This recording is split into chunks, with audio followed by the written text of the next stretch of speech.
Le RPG, menacé de passer à la guillotine, fait bonne recette chez la junte, nous dit Lamine Monyouma Sissé. Bonjour. Oui, bonjour. La junte en panne d'action clinquante pour conforter sa légitimité bondit sur sa proie. Facile. Elle trouve l'opportunité de rallier les plus sceptiques. Ces grands soutiens qui ont commencé à nourrir des doutes quant à l'orientation de la transition et à questionner la méthode et la stratégie qui avaient du mal à fédérer. Pour preuve, comme un air d'agacement, des acteurs politiques ont fait poindre des brides de déclarations pour faire valoir leurs inquiétudes. Ce jeudi 4 novembre, le CNRD a trouvé l'agneau de sacrifice dans les viseurs de l'opinion qu'est le RPG, le parti des anciens dignitaires du pays. Les nouvelles autorités étaient donc convaincues que bondir sur cette proie facile leur permettait de passer des jours tranquilles, s'attirer de nouveau la sympathie d'une opinion qui était devenue hostile et qui en a marre de revoir les anciens très proches collaborateurs d'Alpha Condé revenir comme si de rien n'était, jouer un grand rôle sur la scène politique. Alors que les militants et responsables du navire jaune n'avaient pas encore fini de célébrer leur retour en force avec la conférence de presse organisée au siège du parti, laquelle conférence qui a connu une grande mobilisation.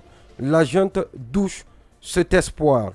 Elle va convoquer les anciens ministres et d'autres pontes du régime défunt qui se croyaient ainsi sortis de l'auberge. C'est du berger à la bergère. Cette autre rencontre, a eu lieu au palais Mohamed V, dont ces anciens caciques étaient, il y a un peu plus de 2 mois, les véritables maîtres. C'est une scène brève mais sulfureuse, racontée par des témoins fiables et désintéressés, révélatrice de la fragilité de ceux qui, hier, savaient tout justifier et qui semblent aujourd'hui inaudibles à dénoncer ce qu'ils subissent, qui s'apparente à de l'acharnement, donc au déni de justice. Sauf que le CNRD s'est engagé à faire autrement et mieux faire pour ne pas amener les Guinéens à regretter le régime déchu. Le rappel alors est cinglant. La junte sort ses griffes et tense sérieusement ses interlocuteurs qui sont ainsi présentés de par ses convocations à répétition comme des prévaricateurs, des parias, des bannis de la République. Tout cela, hélas, rappelle les anciennes pratiques.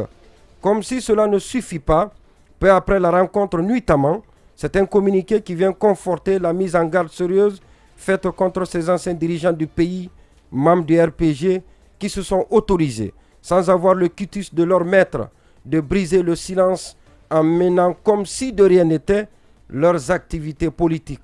Le CNRD a le regret de constater que les agissements de certaines formations politiques et des activistes sont de nature à troubler l'ordre public et la quiétude sociale, à menacer la junte qui ne s'est d'ailleurs pas empêchée de justifier ses pas de clerc, plutôt ses actions, comme le faisaient dans les temps ses victimes, anciens dignitaires en ces termes.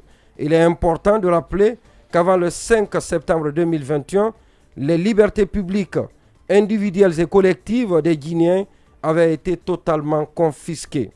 Le RPG risque de passer à la guillotine. Difficile de compter sur la relève qui a été guillotinée. Ces jeunes et femmes qui étaient pourtant engagés à donner un sens à la volonté de pérennité du parti ont fini par s'essouffler devant une pratique qui les empêchait de prendre des initiatives et de les faire prospérer. Il ne faut surtout pas compter sur le CNRD, dont la nouvelle posture, révélée dans son communiqué passé à la télévision nationale ce jeudi, présage une décapitation du RPG, pour le moment, sur la base de la clameur publique. 7h38, c'est aussi cela, la plume de Lamine Monyouma Sissé, à qui nous disons merci. Merci d'être passé dans un Belgique.